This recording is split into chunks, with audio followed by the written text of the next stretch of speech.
I know this isn't another time loop story, but I feel like I've seen this movie a million times already.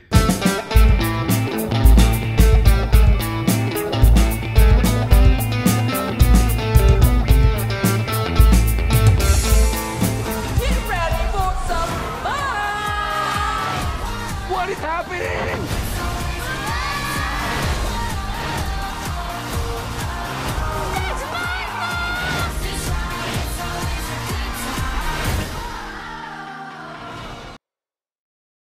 I said before that I've never been much of a fan of these live-action family comedies. Even as a kid, I always felt like they weren't as good as the animated stuff I would watch. Like the cartoons and the animated movies that I was watching as a kid growing up were actually a lot more mature and challenging to me as a kid than anything live-action I watched. I think it's also that these deliveries were always so over-the-top hyperbolic, as though like they had to get even the littlest kid's attention, and in order to get the humor to the ones who wouldn't understand the written jokes, they would be wacky and crazy trying to act like a cartoon. Which is ironic because the animated stuff was often less cartoonish than the live action stuff.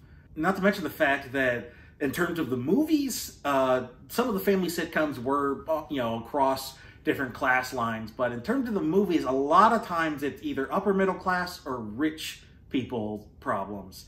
And I mean, you can tell my family's not struggling by any means, so I'm not saying that much. But at the same point, seeing people who are probably richer than I am have these quote-unquote problems never appealed to me. Not to mention the fact that the setting was always like the higher end of suburbia, and I never really liked that kind of setting. The parents always had these wacky, quirky jobs like architect or, something they can... Nowadays, it's a tech thing where they all try to copy the Google campus stuff. And especially in this movie, you've got a thing, they always try to do these things that appeal to, quote-unquote, the kids. And so in this movie, you've got the Leek Festival. How do you do, fellow kids? I think that's just what it is. I never knew it before, but I could kind of feel like this is somebody trying to identify with me that has no idea what I even like. It's somebody trying to be like, look, I can tell what you kids like, and they're so very clearly out of touch. And so what it ultimately comes down to is the kids will always be having some sort of raucous, crazy, wild party where they just do all kinds of things. It'll always be about how some parent is too stern. And like, this was even when I was a kid in the 90s, that these kinds of dynamics would always be in place. And oftentimes, the parents aren't in the wrong. It's the kids who are just acting wild and need to be reined in.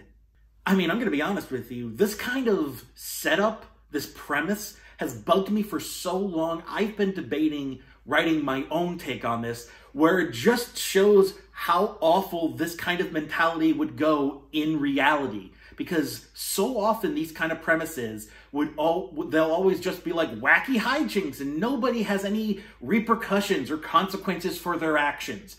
And it's just as true with this movie. There are no long-term consequences for the actions taken by the people in this movie. I mean, let's be real. This premise is just a family-friendly version of the Jim Carrey movie Yes Man. It's like they combined Yes Man with his other movie Liar Liar to make it like a kid-friendly version of that premise. And the whole idea that, oh, the parents just need to say yes to more things. It's like, okay, sure, having, kids do fun things more often is a good thing. But I never got the feeling that the parents weren't doing that. What they showed us was the parents weren't letting these kids kill themselves. They weren't letting these kids do stupid things. So where are they in the wrong? I mean, the whole impetus for this Yes Day thing is that the parents are called in for like a parent-teacher conference, and one of their kids made a really crappy video about how the mom's so mean and always says no and blah, blah, blah. And the teachers are somehow pinning this on the parents? The parents didn't do anything wrong. Like, even if they're saying, this is how your kid is feeling, that's not the parent's problem. Okay, the kid feels like the parents say no too much. The job of a parent is to take the brunt of the responsibility for the child. Of course they have to say no. Sorry you didn't get what you wanted, you spoiled little brat, but the parent is the final say until you're out of the goddamn house. That's just how it is when somebody is responsible for you. Like, the teachers bring in the parents and show them this thing like, oh no, there's this serious problem. No, your kid is a spoiled brat and is acting out. Oh my goodness, no teenager or preteen has ever done that before.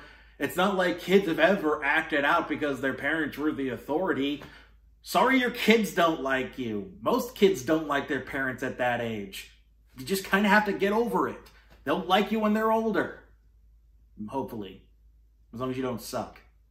And while it's true that the older kids kind of get to the point that, oh, when you're responsible for things, you sometimes have to say no. What a concept.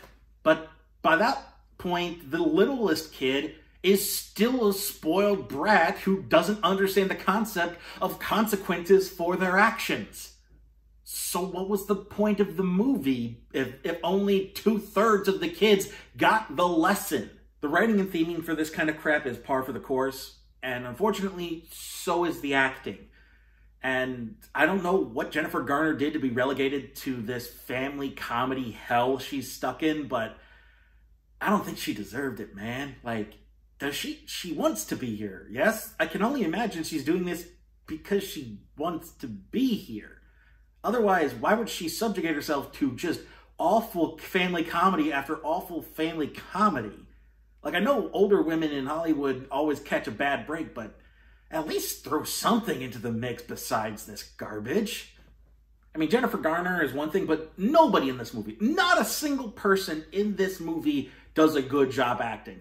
Everybody is over the top. Everybody is trying their hardest to be a cartoon, and it's so just not good. And if that's the case, then you kind of have to look at the director, in which case we've got the director of Alexander and the Terrible, Horrible, No Good, Very Bad Movie. That was one of my favorite books growing up, and Disney just wiped their asses with it. Which isn't to say anything bad about the guy, because he's also got a decent record under his belt. Cedar Rapids is a critically acclaimed indie comedy. The Good Girl is pretty well acclaimed. Even Beatrice at Dinner was well received, from what I remember. It's just, whenever he does these kinds of movies, they suck. Although, that may not be his fault. For all I know, he's just the guy who sat in the director's chair and yelled, cut. I mean, so many of these movies are the same. I wouldn't be surprised if this was just like something he did to sit in for the role of director while the executives made all the creative decisions. I almost didn't want to do a video on this. I figured there was no reason to. I finally found myself at least two. One, it was the only new release to come out this week, pretty much. And two, unless even more banal stuff comes out between now and December, this is going to end up on my blandest of 2021 list, so I figured I'd get it out of the way at least. Really, even if you have kids, you can show them better stuff than this, even on Netflix. Show them Kid Cosmic, at least that's a good thing on Netflix.